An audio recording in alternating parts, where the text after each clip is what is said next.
Good afternoon. It's Matthew with Dead to Rights. Um, I'm back again. This is episode 3, I guess. Uh, I suppose I'm sticking with it for now. So, something I'm actually finding some enjoyment in on these drives. It helps keep me from the crazy drivers, maybe not getting so frustrated with people on the road. I had a crazy thought today, a little bit of a scary thought, and that was, is my son already screwed? I just had this thought because I saw a news thing pop up on my phone during work, and apparently there was some girl who turned 18, and on her 18th birthday, I don't know who this girl is. I just saw it on a YouTube video from somebody talking about the news. This girl started an OnlyFans account on her 18th birthday and made $1 million. And it got me thinking, what kind of world is my son going to grow up in? And how do I protect him from that? Because I'm going to be honest, that's not good. It is not good when people at 18 years old are selling themselves to who knows who, all kinds of people. That's not a good world. It's definitely not good for young men. Now, I grew up, and my parents, they did the best they could with the understanding that they had. But they were not very well equipped to handle the advancements of the internet, and we are way beyond the internet now. With AI, how far the internet has gone, how much the internet is in the home, it is far beyond when I was a kid. And it is dangerous. Things like pornography and talking to girls, that really messed my life up as a young man. My biggest hope for my son is that one of my biggest hopes is that he is going to stay away from all the pitfalls of life that I got caught in. Right? I could see how things like pornography and unhealthy relationships and selfishness and self ambition really sent my life on a downward trajectory. It really messed me up for a long time. I was a worthless young man, I was a worthless husband, and I was on my way to being a worthless father. Now, this was way before we started having kids, but I wanted kids. I wanted to have kids when I was worthless, when I was acting like a boy. And thankfully, God woke me up with the help of a patient and loving wife. Say, hey, I need to make some changes in my life. That this is gonna cause irreparable damage. And there probably is some damage that is irreparable. But God's been really good in my life and in my marriage to help redeem a lot of that. And what I want for my son is that he wouldn't have to worry about that. So I have to be really vigilant as he grows up. I don't know what it's going to be in 18 years or 15 years or even 5 years. I got introduced to pornography when I was 8 years old.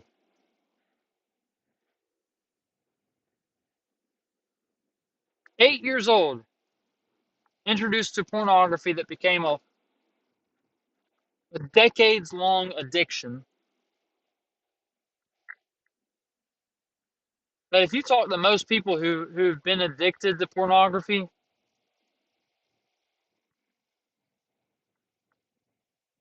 it messes you up.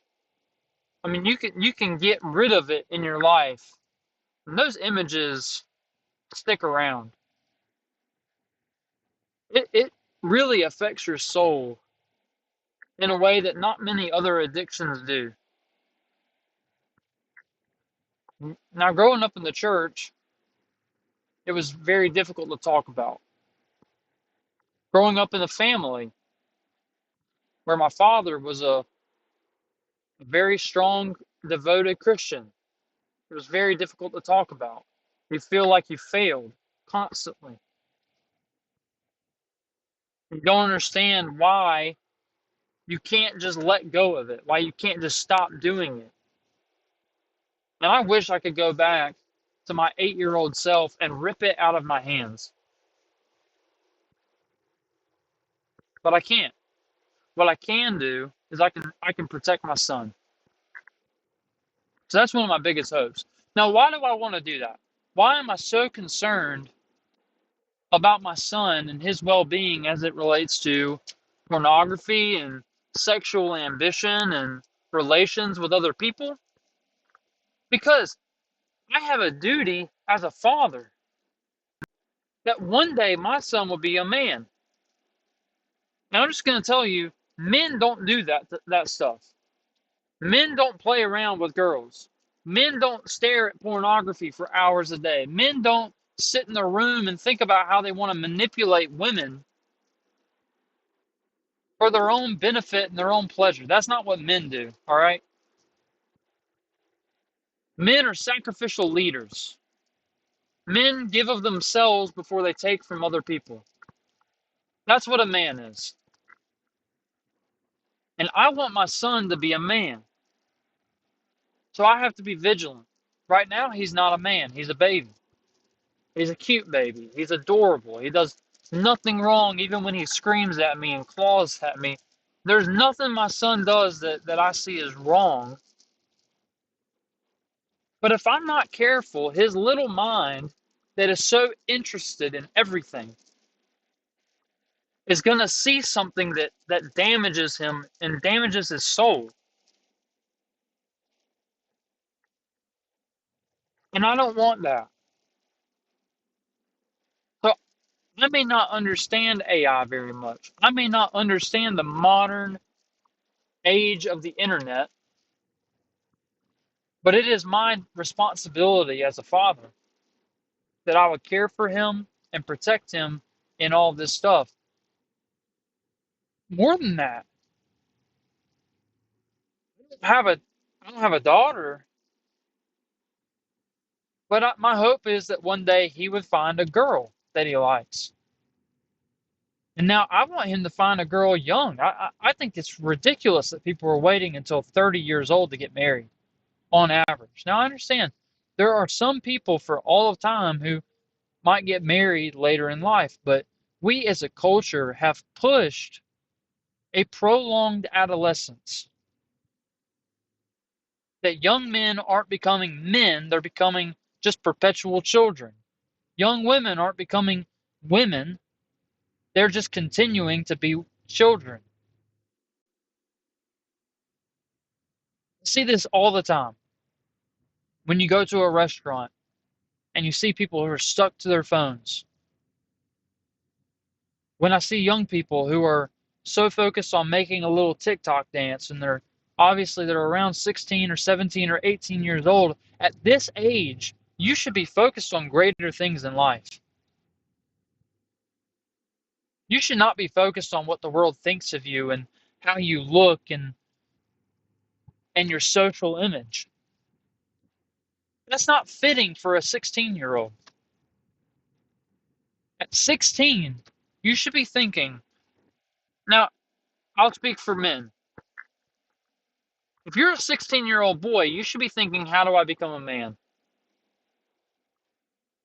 I need to know how to work hard. I need to know how to provide for myself first so that eventually I can provide for others. I need to know what it's like to engage in a healthy and meaningful relationship with someone.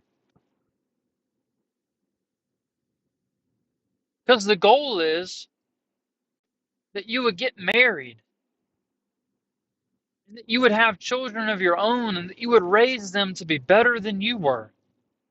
That hopefully you can look at your father and say, my father loved me, and he kept me from many of the pitfalls that he fell in, just like his father kept him from pitfalls that he fell in.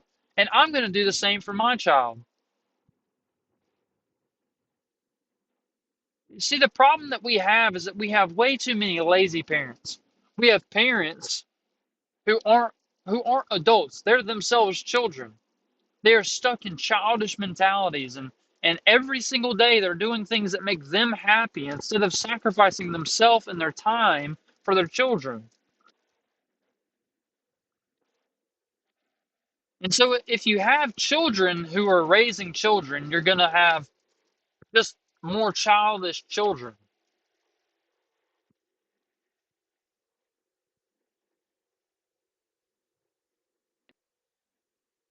I don't know what the young women are going to look like when my son is older. Right now, 18-year-olds are getting on OnlyFans and starting accounts, and they're not thinking about their futures. They're not thinking about their value as a person. They're thinking about it maybe in a monetary way. But you have gotten life completely wrong if you think that life is made up of money. If you don't understand that there is something within you that has value that's not monetary, it's something within you that is priceless. And then not only do you have that, but you want to find someone else who has that, who can see that in you and you see that in them, and they've protected themselves and you've protected yourself. And then you devote yourself to each other, to the betterment of one another. But if young women are selling themselves online, and young men are so engaged in in fantasy relationships, because it's only going to get worse.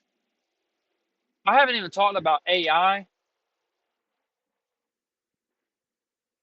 They're already trying to make AI partners so that people can get away from human relationships and only have artificial relationships. And young men are going to prefer these things because they might be easier. It might be easier one day to have a robot girlfriend than it would be to have a wife and a child,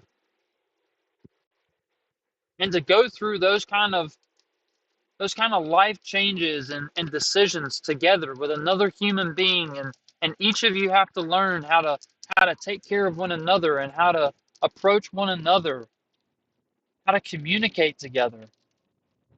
They each have different interests and ambitions and hobbies, and you want to try to mend those things as much as you can, but to celebrate each other as individuals for a greater purpose of establishing something together that is stronger than what you could establish by yourself. You could establish a family, a home, a lifestyle that is life-giving to each other and to other people. You would put yourself in a community with other people. These are things that young people today are not understanding. It might one day be easier to have the artificial girlfriend and to forego human relationships with people, but it is eternally damaging.